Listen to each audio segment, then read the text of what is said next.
And this must have been one of the few kind of film shoots in LA where traffic wasn't a problem because no one was on the road at that time. So her husband was probably able to get everywhere very quickly. Yeah, I think that was one of the perks.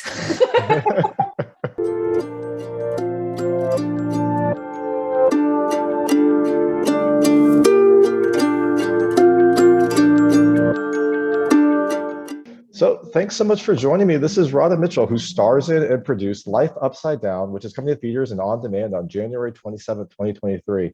It is an achievement because it was filmed during the pandemic, about the pandemic. I imagine there's a lot of personal I don't know, stress and frustration that went into this project, but you were able to create this very moving film about that time and about the human connection and emotion. So thank you so much for joining me.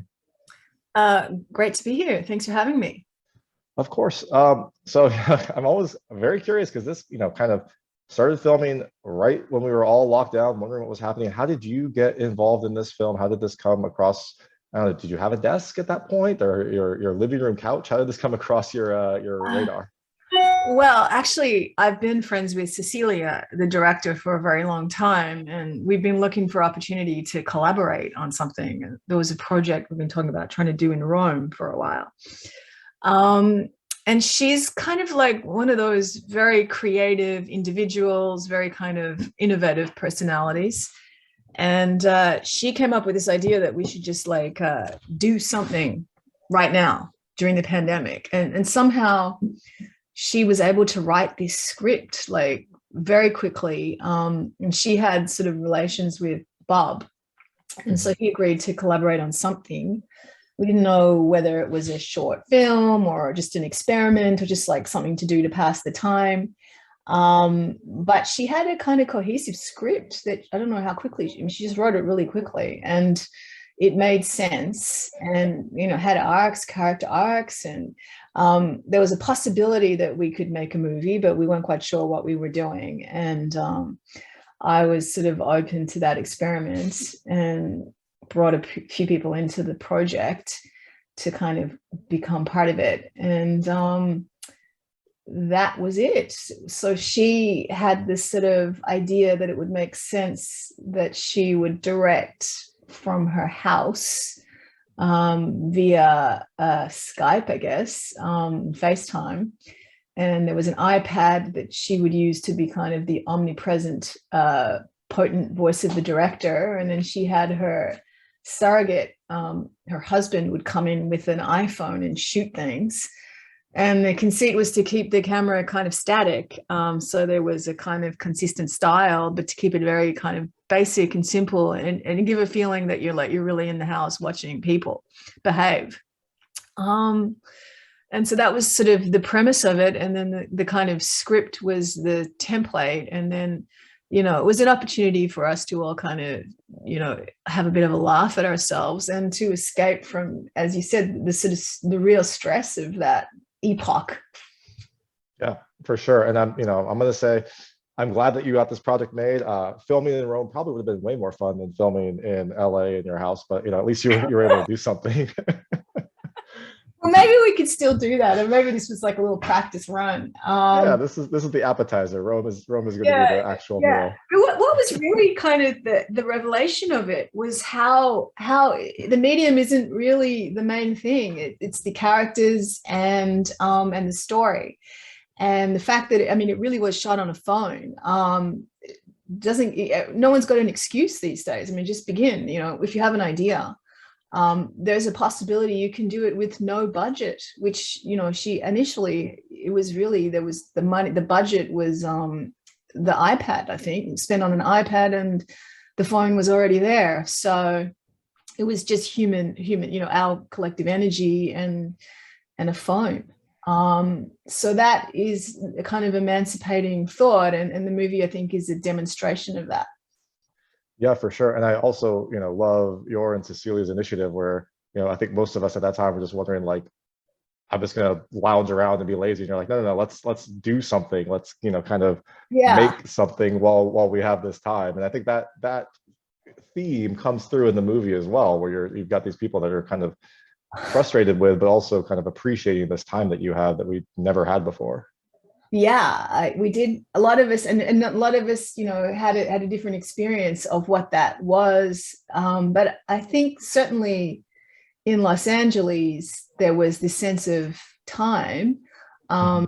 And there were those who were doing it by themselves, and there were those who were like suffering through each other. And it was just like, it was really about what kind of state of mind you wanted to maintain in your own head. But there was also that kind of political stress, it was pre-election.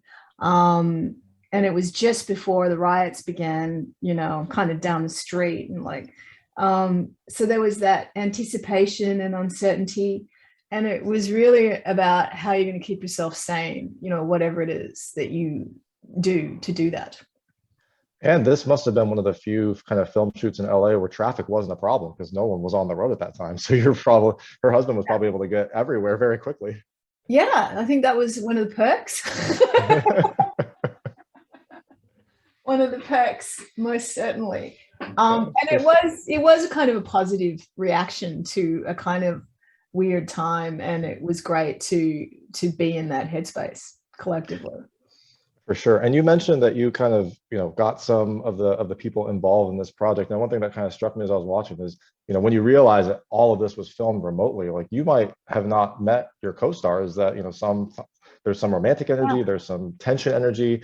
Like had you met your co-stars before filming this, or was this one where you kind of are all introduced in Zoom and then started the project in Zoom and then only met each other later?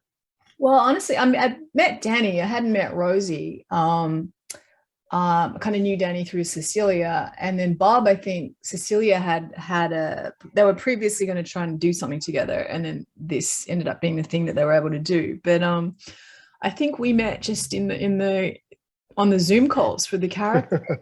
And so they weren't CGI, there really was an iPad, and Bob would be on the iPad while we were shooting it. So a lot of it was in real time. If it was nighttime, it was nighttime or whatever.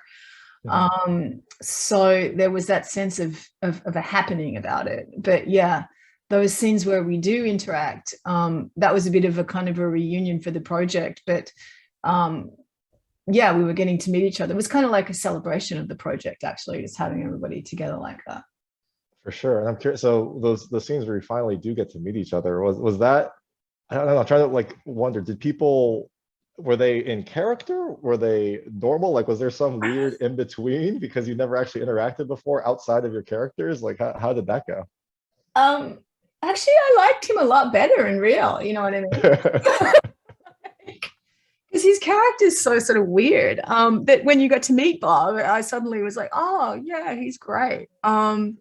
So there was that aspect to it, and then kind of meeting Rosie and Danny together. It was a really fun day, actually. We all had a great time. And yeah, the characters were kind of hybrid characters, I guess, kind of like aspects of ourselves, integrated into the story. So that was kind of strange. It was interesting for me to speak with my own voice because in America, I'm normally playing Americans. So that was kind of exposing and uncomfortable, and an interesting thing to do. Yeah. And, a lot of it, yeah, we were basically having fun with our own identities on some level, and facilitating some of Cecilia's stuff as well. Sure. I mean, that feels very personal that you're able to kind of use your own voice and also, I assume, film in your house. So this is no, not my house. It was a house. A house. But what was I going to say? My dad is in it. I don't know. There's a sequence where there's a guy, an old guy playing the dad on the phone, and so I thought it'd be funny if my dad did it. And so he was in Australia at the time on a property in the wilderness, and so he called in. He, according to the editor, was one of the best actors in the piece. So there was kind of strangely little weird personal aspects to it, and a lot of the people in it we knew personally, and that was kind of a nice thing. Well, that makes sense for your dad too, because he's been training for that role for years and years, right? So he's very good at it. Yeah. Method acting, basically. Yeah. And so you also produced this film. What was that like? Was was your producing role more of kind of a day-to-day role, or was it more on the kind of the post-production side? How did you kind of balance those hats, or how did you kind of fit into that side of this production?